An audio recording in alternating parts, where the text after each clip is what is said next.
Hey guys, what's up? This is Megha. You are all welcome to my channel. আজকে আমি class 8-এর lesson 2 clouds by Intizar Hussain এই লেসনটার activity solve করব। তো চলো শুরু করি। Page number 18 activity 1 rearrange the following sentences in the correct order and put the numbers in the given boxes. মানে দেখো এইখানে কতগুলি সেন্টেন্স দেওয়া আছে, এর মধ্যে তোমাদের রিঅ্যারেঞ্জ করতে হবে, মানে নাম্বারিং করতে হবে, কোন ঘটনাটা আগে হয়েছে তারপর কোনটা সেরকমভাবে নাম্বারিং করতে হবে।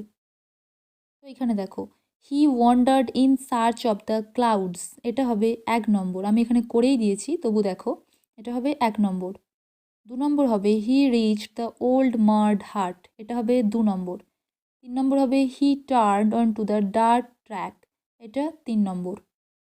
4 নম্বর দেখো he saw a grass cutter coming from the other direction, এটা 4 নম্বর।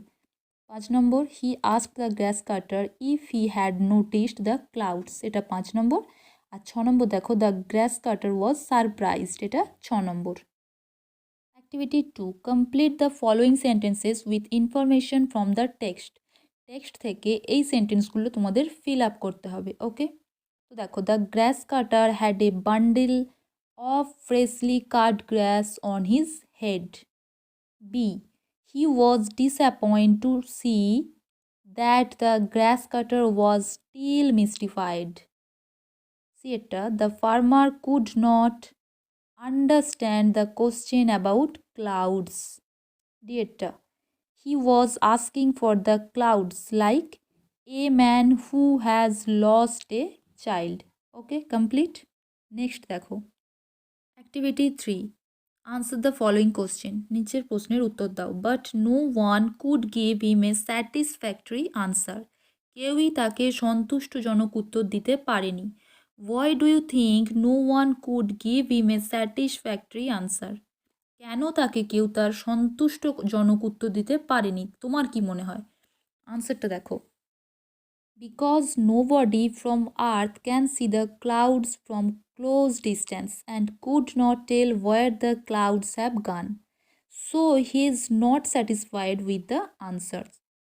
Page number 20 activity 4 write T for true and F for false statement in the given boxes, give supporting statement for each of your answer.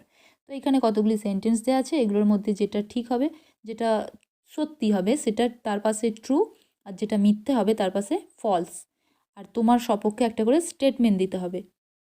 ওকে, তো এটা দেখো in the morning the boy ask the first question to his father, তো এটা কী হবে? False. Statement দেখো his mother was the first he had asked in the morning. B এটা দেখো the boy's mother asked him to go to school, তো এটা হবে ট্রু। স্টেটমেন্ট দেখো wash quickly eat your breakfast and go to school. C এটা when the boy got up in the morning he saw that the sky was cloudless, তো এটা হবে true. Statement দেখো when he got up in the morning he was amazed the sky was clear and MT.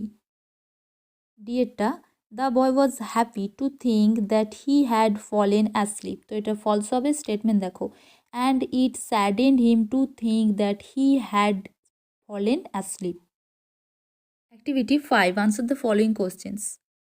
এটা which question hunted the বয়, মানে কোন প্রশ্নটা ছেলেটিকে hunted মানে ভয় দেখাচ্ছিল বা তাড়া করে বেড়াচ্ছিল, কোন প্রশ্নটা? আনসার দেখো the question where did the clouds go haunted the boy. B একটা দেখো what did the boy see in the middle of the night, মানে মাঝরাতে ছেলেটি কি দেখেছিল? আনসার দেখো clouds were rumbling occasional lightning and looked as if it will be raining.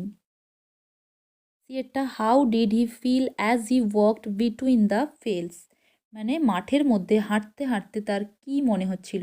Answer when he was walking the sunbeat was down on his head and he felt that his body was on fire. ডিয়েরটা what did he do after reaching the shelter of the tree, গাছের ছায়াতে পৌঁছে সে কি করেছিল? He splashed the cool water on his dusty feet and washed his hands and face. Page number 22 activity 6 fill in the chart with information from the text. Text থেকে information নিয়ে এই চার্টটা fill up করতে হবে। তো what why কি কেন, কেন জায়গাটা ফাঁকা আছে এইখানটাই ফিল আপ করতে হবে। দি বয় ওয়াজ ওপেন মাউথেড, মানে ছেলেটির মুখটা খোলাই থেকে গেছিল। কেন? ওয়াই, কেন? তো দেখো, to listen that a place where had not rain for 10 years. কেন বলো তো? এটা শুনে যে সেই এক জায়গায় 10 বছর বৃষ্টি হয়নি, এটা শুনে। দুইয়েরটা দেখো, the earth was damp under foot, পায়ের নিচের মাটিটা স্যাঁতস্যাঁতে। তো ওয়াইয়ের জায়গায় হবে বিকজ ইট হ্যাড রেন্ট, কারণ বৃষ্টি হয়েছিল। 3 নম্বর, দ্য বয় হারিড হোম, ছেলেটি দৌড়ে বাড়ি চলে গিয়েছিল। তো why? Because he wanted to see that it had rain, কারণ কি সে দেখতে চেয়েছিল যে বৃষ্টি হয়েছে। 4 when he got home he saw everything had change, যখন সে বাড়ি পৌঁছেছিল সে দেখেছিল সব কিছু পাল্টে গেছে। তো ওয়াই হবে বিকজ ইট হ্যাড রেন্ট, কারণ বৃষ্টি হয়েছিল। Activity 7, answer the following questions. এটা দেখো, what did the old man say about the place where he once lived? Answer, it had not rain for 10 years there.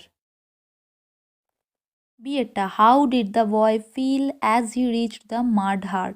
Answer, he felt that the air was chill and the earth was damp. C etta, what did the boy do as he stood under the jamun tree? Answer, he let the raindrop fall on his head and face. D etta, why did the clouds shed rain in the absence of the boy? Answer, in his absence the cloud came and shed rain.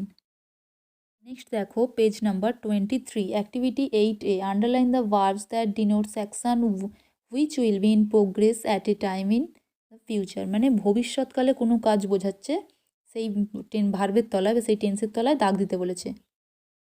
তো আমি এখানে করে দিয়েছি, দেখো, I shall be reading a book next week, তো এখানে হবে shall be reading.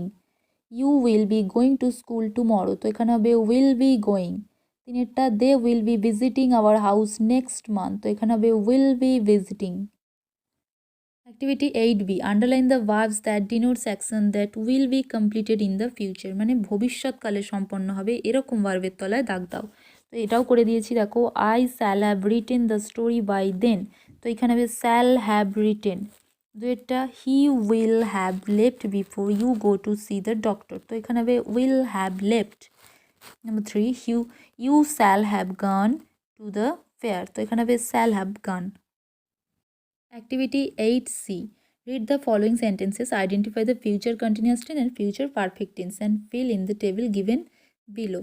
তো মানে নিচে টেবিল দেওয়া আছে, সেইখানে তোমাদের আইডেন্টিফাই করে লিখতে হবে যে কোনটা ফিউচার কন্টিনিউয়াস টেন্স আর কোনটা ফিউচার পারফেক্ট টেন্স। তো আমি দেখো এখানে পাশে লিখে দিয়েছি, I shall be playing in the field, তো এটা হবে ফিউচার কন্টিনিউয়াস টেন্স। দুইটা, she will have recited the poem, তো এখানে হবে ফিউচার পারফেক্ট টেন্স। 3 দেখো, you will have enjoyed the picnic, তো এটা হবে future perfect tense. 4, they will be coming soon, এটা হবে future continuous tense. Activity 9, write the antonyms of the underline words by using the prefix from the help box, মানে নিচে যেসব মানে শব্দের তলায় দাগ দেওয়া আছে সেইখান থেকে বিপরীত শব্দ তৈরি করো হেল্প বক্স থেকে প্রিফিক্স নিয়ে। তো দেখো, it is possible for him to lift the chair, তো এখানে কী হবে, ইম্পসিবল, IM এই প্রিফিক্সটা বসবে, impossible. His handwriting is legible, তো এখানে কি হবে, ইললেজিবল। তারপরে দেখো, their claim is not reasonable, এখানে হবে আনরিজনেবল। ডিয়ারটা, হি বিলিভস হিজ ফ্রেন্ড, তো এখানে হবে ডিসবিলিভস।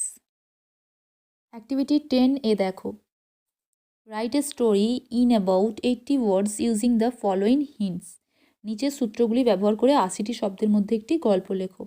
তো দেখো, 2 friends and a bear. Once 2 friends were passing through a forest. Suddenly they saw a bear coming towards them. They were very much frightened.